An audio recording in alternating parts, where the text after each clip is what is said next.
apologies and substitutes. Can just remind you to put these in electronically as quickly as you can. Beg your pardon, declarations of interest, if you can put your declarations of interest in as quickly as you can. Number 3 is the minutes. Convener, could I just confirm there'll be no apologies intimated, just formally for the minute? Thank you. Okay, number 3 is the minutes. 1 is the previous meeting. Submit for approval as a correct record the minute of the meeting of this committee of the 10th of March 2020. Is that agreed? Agreed. Thank you. And 2, special subcommittee, and submit for information the minutes of meetings of special subcommittee of the 21st of February, 21st of April and the 22nd of May 2020. Have they noted and agreed? Agreed. Thank you. And we'll go to agenda item 4, which is the change programme update. It's a report by the Director of Finance. You have the recommendations in front of you. Are there any questions? No questions? Any comments? No. Okay. The recommendations are: 1, consider the progress update; 2, agree and noting the rest; and 3, note. Is the report agreed? Agreed. Thank you. Item 5 is the urgent repair and jobbing terms contracts, maintenance of properties, excluding council housing. The report is by the Director of Infrastructure. Again, you have the recommendations. Are there any questions? Councillor Duff. Yeah, thanks, Convener. Just a couple of small questions. I think I'm just trying to find the page. I think it's page 20, item 4.2. Obviously understand the rationale here that we're reducing the number of lots from 96 to whatever it is, 31. That does seem to be a good move. Where it says that we're now having 5 areas, can we maybe just have a wee bit of explanation for that? That reads to me like we're having 1 Pan Angus area and then 4 localities. Can maybe we get a sort of description from officers what would fit into the Pan Angus, what type of contracts would fit into the Pan Angus area? That was one question. And I think I had a second question on page 23, which was just a slight concern that there didn't seem to be a particularly high percentage of contractors from Angus. Now, given that we know we do quite well on the number of local SMEs that we generally give procurement contracts to, only 24% interest from Angus does seem a bit low, but again, there may be potential explanations for that. So that's a couple of questions. Okay, thank you. Perhaps Mr. Cochrane can help here. Thank you, Convener, and thank you, Councillor Duff. In terms of the amalgamation across all sorry if you can hear my small jobbing contractor in the background, I do apologise. In terms of the amalgamation of contracts over the area or into lots, it is, as you suggest, to reduce the number. So it's really the specialised areas that we're looking for the whole of Angus. I don't have a particular breakdown, and if Councillor Duff is happy, we can obviously email that across to you to give you the exact detail on that. Yeah, that'd be grand. Thank you. Okay.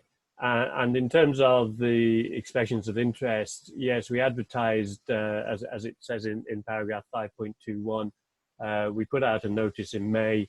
We're conscious that at that time, obviously, not all companies were operating, some of them at reduced numbers. but the advert that would go out in October would still allow Angus companies, contractors to apply, and obviously we'll do what we can to encourage existing contractors and those that we know to apply for the opportunity. Does that help, Councillor? Yeah, thanks very much. Thanks, Mr. Cochrane. That's helpful. Thank you. Thank you, Mr. Cochrane. I've got Councillor Macmillan Douglas. Thank you, convener. Firstly, can you hear me? Yes, we can. Yep.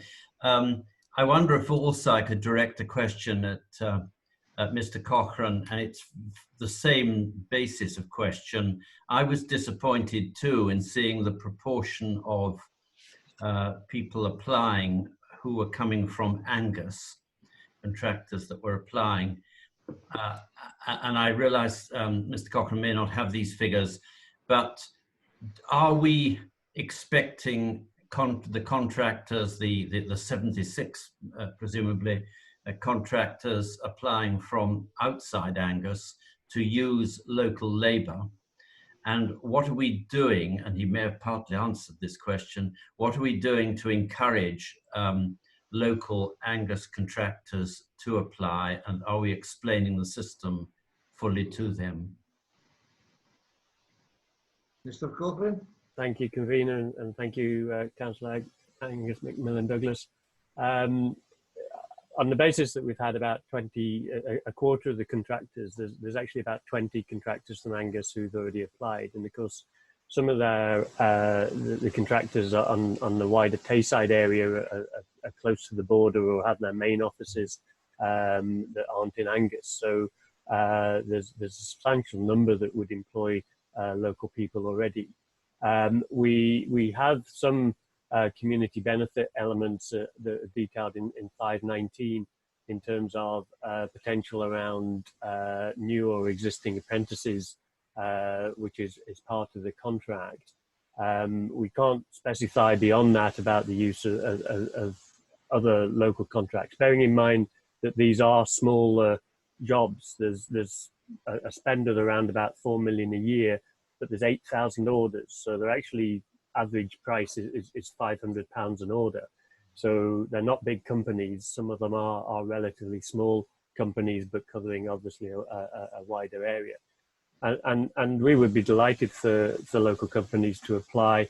We will, as I say, try to encourage them to do so as far as we can. But of course, it's down to the individual companies whether they actually come forward to apply for the work and submit a tender.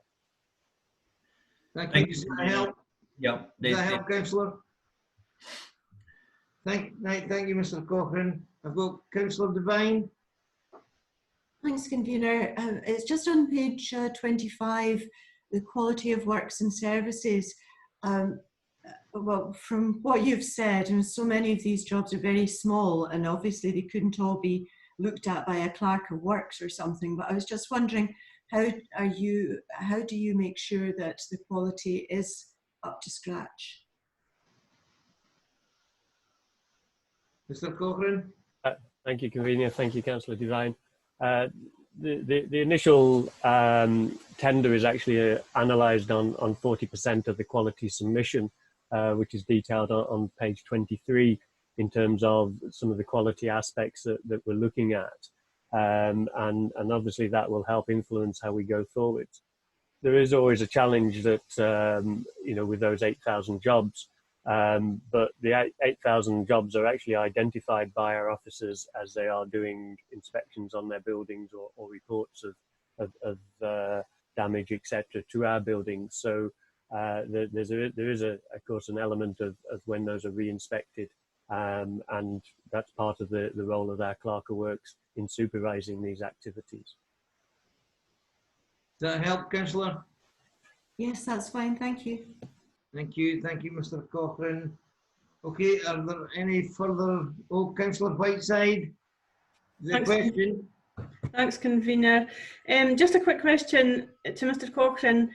Given the difficulties some firms have encountered during the pandemic, are you content that they will be able to fill all the contracts across Angus, or do you foresee any difficulties?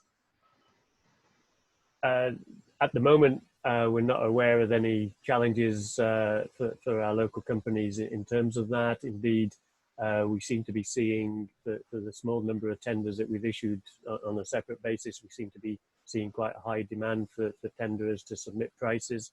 So that's quite positive, and obviously something that we will encourage.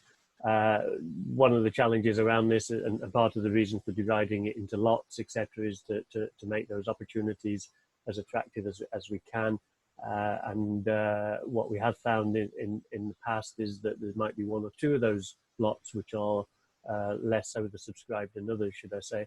And obviously we'll look at those and how we can address those if and when they occur. Thank you. Does that help, Councillor? Yep, thank you. Thank you. Okay, are there any further questions?